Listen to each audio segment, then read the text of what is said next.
Welcome to White Regis TV Film Review and Preview. I'm Andrew Wright. This week, Red One has arrived in cinemas. The film is a Christmas adventure comedy film and stars Dwayne Johnson, Chris Evans and J.K. Simmons, with J.K. Simmons playing Santa Claus. The film revolves around Santa being kidnapped, and Dwayne Johnson's Callum Drift is forced to team up with Chris Evans' Jack O'Malley in order to rescue him. Now, prior to release, this film has been subject to accusations towards Dwayne Johnson of unprofessional behaviour, such as turning up extremely late to set and going to the bathroom in a bottle. But this has been disputed by a producer on the film who is a long-time friend and collaborator of Johnson's. There's not very many reviews out for the film because it comes out next week in the US and that's when the majority of views will come out.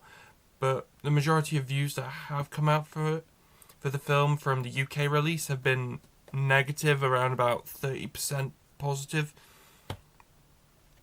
I'm looking forward to the film myself, so I'll have to see how it is for myself.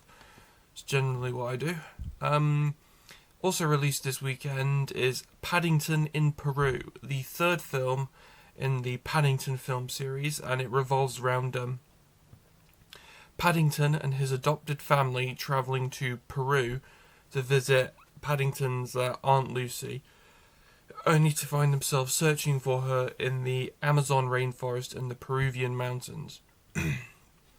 The film features actors Ben Whishaw, Hugh Bonneville, Jim Broadbent and Imelda Staunton reprising their roles from the previous films.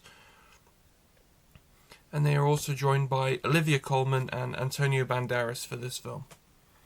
The film has over 90% positive reviews from critics, but many have called it weaker than the first two films. So, Paddington in Peru is in cinemas this weekend ahead of a January US release.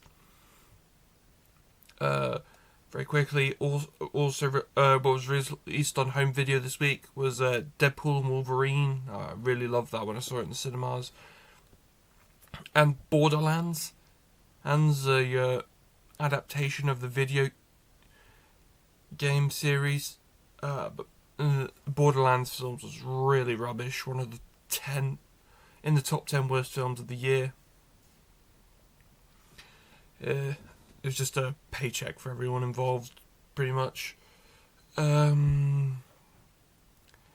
yeah, more info about that can be found on my social media.